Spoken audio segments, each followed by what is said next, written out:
Hello दोस्तों, राधे राधे। मेरे YouTube channel में आप सभी लोगों का हार्दिक स्वागत है। जैसा कि अगर आपके घर में लड्डू गोपाल जी हैं तो इन बातों का विशेष कर ध्यान रखें। लोग अपने घरों में लड्डू गोपाल की स्थापना करते हैं। मुख्य रूप से जन्माष्टमी के शुभ अवसर पर लड्डू गोपाल का घर आना बहुत ही शुभ माना जाता है। लड्डू गोपाल घर के मंदिर में स्थापित करने से घर में खुशहाली के साथ धन, वैभव और ऐश्वर्य की प्राप्ति होती है। लेकिन क्या आप जानते हैं, यदि आपके घर में लड्डू गोपाल जी हैं तो आपको कुछ बातों का विशेष ध्यान रखना चाहिए। यदि आपको इस बारे में जानकारी नहीं है तो आज हम उन सारे 16 नियमों को बताऊंगी जो आपको विशेष ध्यान रखना है और अब ये अति आवश्यक भी है।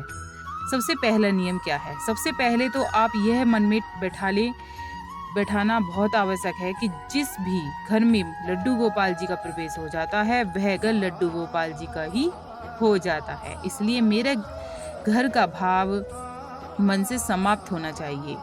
अब वह लड्डू गोपाल जी का घर है। नंबर दूसरी विशेष बात यह है कि लड्डू गोपाल जी अब आपके परिवार के सदस्य हैं। सत्य तो यह है कि अब आपका परिवार लड्डू गोपाल जी का परिवार है। अब लड्डू गोपाल जी को परिवार के एक सम्मानित सदस्य का स्थान प्रदान कीजिए। तीसरा है मेरा, परिवार के सदस्य की आवश्यकताओं के अनुसार ही लड्डू गोपाल जी की हर एक आवश्यकता का भी ध्यान रखिए।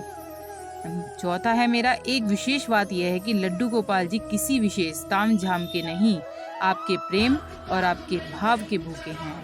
अतः उनको जितना प्रेम, जितना भाव अर्पित किया जाए उतना ही आपके लिए अच्छा है। पांचवा है मेरा, प्रतिदिन प्रातः लड्डू जी को स्नान अवश्य ही कराएं, किंतु स्नान कराने के लिए इस बात का विशेष ध्यान रखें कि जिस प्रकार घर में कोई सदस्य सर्दी में गर्म पानी और गर्मी में ठंडे पानी का स्नान करता है, उसी प्रकार से लड्डू गोपाल जी को स्नान के लिए मौसम के अनुसार पानी का चयन करें। स्नान के बाद प्रतिदिन स्वच्छ वस्त्र पहनाएं। छठा है मेरा, जिस प्रकार आपको भूख लगती है उसी प्रकार लड्डू गोपाल जी को भी भूख लगती है, अतः उनको भोजन का ध्यान रखें। भोजन के अतिरिक्त सुबह नाश्ता भी कराएं और शाम को चाय नाश्ता भी दीजिए। सातवां है मेरे, घर में कोई भी खाने की वस्तु आए लड्डू गोपाल जी को हिस्से में उसे उन्हें अवश्य ही दें। आठवां मेरा, प्रत्येक मौसम के अनुसार लड्डू गोपाल जी के लिए सर्दी गर्मी से बचाव का प्रबंध भी कीजिए। मौसम के अनुसार उन्हें वस्त्र भी पहनाइए। नवा है मेरा, लड्डू गोपाल जी को खिलौने बहुत प्रिय हैं, उनके लिए खिलौने अवश्य ही लेकर आएं, उनके साथ खेलें भी। 10वां है, समय समय पर लड्डू गोपाल जी को बाहर घुमाने की आवश्यकता भी होती है। 11वां मेरा, लड्डू गोपाल जी से कोई ना कोई नाता अवश्य कायम करे, चाहे वह भाई का हो, पुत्र का हो, मित्र का हो, गुरु का हो, आदि कोई भी हो, लेकिन नाता जरूर बनाए। उससे क्या होता है, प्रेम और निष्ठा बढ़ती है। 12वां है, अपने लड्डू गोपाल जी को कोई प्यारा सा नाम अवश्य ही दीजिए।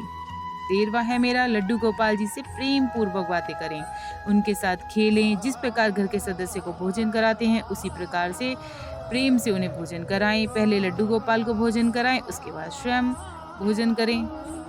14वां है मेरा, प्रतिदिन रात्रि में लड्डू गोपाल जी को शयन अवश्य कराएं। जिस प्रकार एक छोटे बच्चे को सुलाते हैं उसी प्रकार उन्हें भी सुलाएं, थपथपाएं, लोरी सुनाएं। 15वां है मेरा, प्रतिदिन प्रातः प्रेम पूर्वक पुकार करके उनको जगाएं। लल्ला, ओ मेरा लल्ला, ऐसे उठाएं बड़े प्यार से। 16, किसी भी घर में प्रवेश के साथ ही लड्डू गोपाल जी में प्राण प्रतिष्ठा हो जाती है, इसलिए उनको मात प्रतिमा ना समझें और घर के एक सदस्य के रूप में ही उनका साथ व्यवहार करें। यूं तो और भी बहुत से कार्य हैं जो भक्त अपनी श्रद्धा के अनुसार करते हैं, किंतु यदि बातों पर ध्यान दिया जाए तो लड्डू गोपाल को सरलता से प्रसन्न किया जाता है। माना जाता है जिस घर में लड्डू गोपाल होते हैं वहाँ पर धन धान्य की कभी कमी नहीं होती है, वहाँ खुशहाली हमेशा बरकरार रहती है। तो यही सब बातें हैं। इससे हमारे घर में अगर आप लड्डू गोपाल ला रहे हैं तो हमारे घर में ये होता है कि धन संपदा में वृद्धि होती है और हमारे घर में सभी जितने भी वास्तु दोष हैं या पितृ दोष हैं सब समाप्त हो जाते हैं और हमारे घर में खुशहाली छा जाती है। लड्डू गोपाल को स्नान करने की विधि समझ लीजिए। क्या है विधि? लड्डू गोपाल को जब भी आप स्नान कराएं तो उन्हें एक उस पर विराजमान कर दीजिए चौकी पर, और चौकी पर विराजमान करके एक थाल ले लीजिए या कोई भी परात ले लीजिए।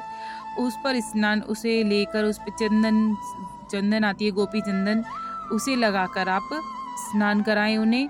और स्नान कराते समय आप लड्डू गोपाल जी की पहले मालिश करें। मालिश के बाद चंदन लगाएँ। चंदन जब लगाएँ आप, लेप लगाएँ चंदन, गोपी चंदन आता है।